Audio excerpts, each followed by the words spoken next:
Welcome to The Explainer. Today we are tackling a truly chilling chapter of American history, the making of Charles Manson. We're going to dig into how this one man became one of the most infamous figures of the 20th century. And this is really the central question, isn't it? The one that's so unsettling about the whole Manson story. To even begin to answer it, we have to go way beyond just true crime. We've got to look at psychology, history, and even sociology. Okay, and here it is. The most shocking fact of all, and the reason that question is so important. Charles Manson, one of history's most notorious murderers, never actually laid a hand on the victims of the Tate LaBianca murders. He got other people to do it for him. So you see, the real story here isn't just about the murders themselves, it's about manipulation on a scale that is just terrifying to think about. So, to understand how on earth this was even possible, we need to look past the sort of cartoon villain image of Manson and really examine the clinical profile of the man himself. Let's get into the anatomy of a psychopath.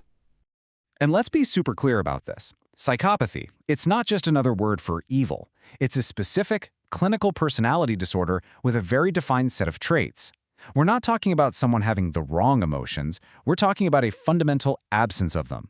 Like a total inability to feel empathy or guilt or remorse. And here's the thing.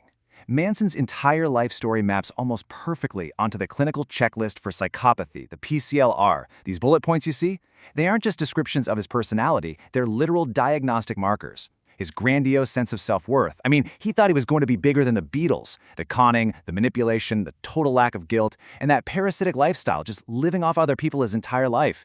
It is a textbook case, plain and simple.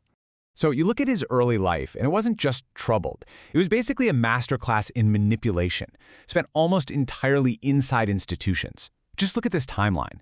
He's in and out of reform schools, then in prison at Terminal Island. He's not just doing time. He's studying. He's learning from pimps how to control women. He's reading Dale Carnegie's How to Win Friends and Influence People, but not for self-improvement, as a manual for control. Prison didn't rehabilitate him. It educated him. It sharpened his skills. All right, so here's the crucial point. In 1967, this highly skilled manipulator, this lifelong psychopath who'd been honed by the system, he gets released from prison. And he walks out into a world that was, in a really tragic way, uniquely vulnerable to exactly his kind of pathology. I mean, think about California in the late 60s. It was a social explosion, right? The summer of love. It was all about these beautiful radical ideals. You had a whole generation wanting to rebel against authority, to break free from the old rules. They wanted to explore free love, live in communes, expand their minds with psychedelic drugs, and they truly believed that music had the power to change the world. And that right there, that created the perfect storm. You had this huge group of young people who were completely rejecting the old authority figures, their parents, the government, their teachers. They were looking for something new. They were actively searching for new gurus, new leaders to follow. So this is where we see how Manson's mind really worked.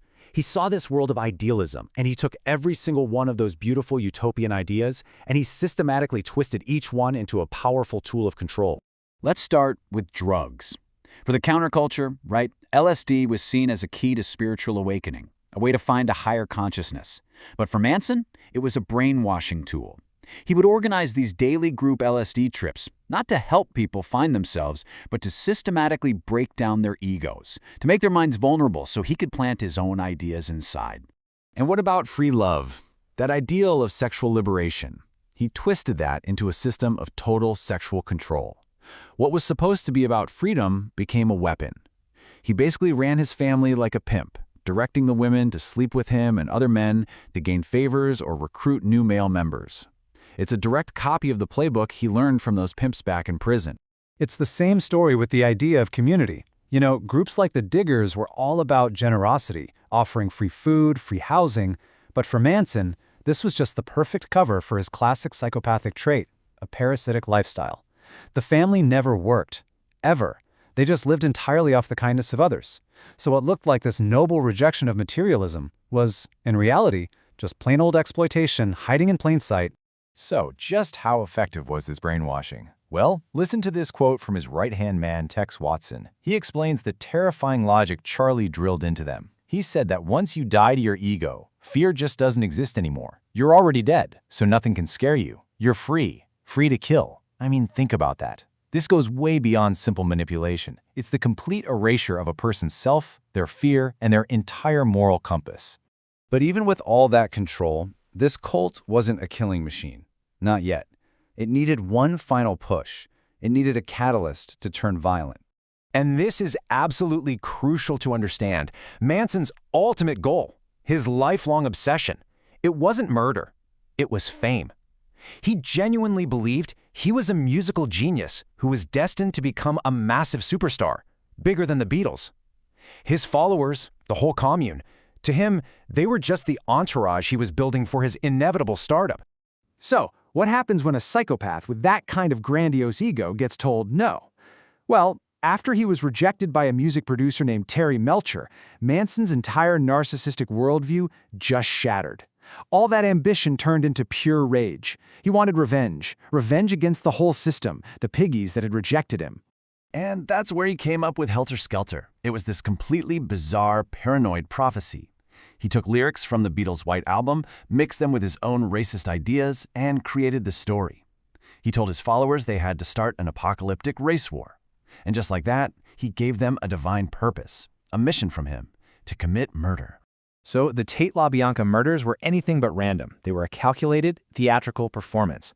They were designed to be the spark that would ignite this massive race war. The crime scenes were staged to look gruesome, with clues left behind specifically to frame groups like the Black Panthers, all to kickstart the chaos he predicted. And this is where his personal thirst for revenge and his grand prophecy crash into each other. The first house they targeted? 10,050 Cielo Drive. That just happened to be the house that Terry Melcher, the producer who rejected him, had been living in. So you see, it was personal vengeance, pure and simple. But it was all dressed up in the robes of this grand apocalyptic mission. The impact of this violence was just immense. It didn't just end the lives of the victims in the most horrific way imaginable. It completely shattered the idealism of an entire era. The news that these brutal murders were committed by a so-called hippie cult sent a shockwave of fear and paranoia through the counterculture. It was, for all intents and purposes, the brutal, symbolic end of the Summer of Love. And so that leaves us with a pretty chilling question. The whole Manson story is this perfect, terrifying storm, right? A very specific kind of predator meeting a very specific, vulnerable moment in history. It really makes you wonder, in our world today, with all its social upheaval, all the online echo chambers, and the constant search for new leaders, could a charismatic leader exploit a cultural moment so destructively again?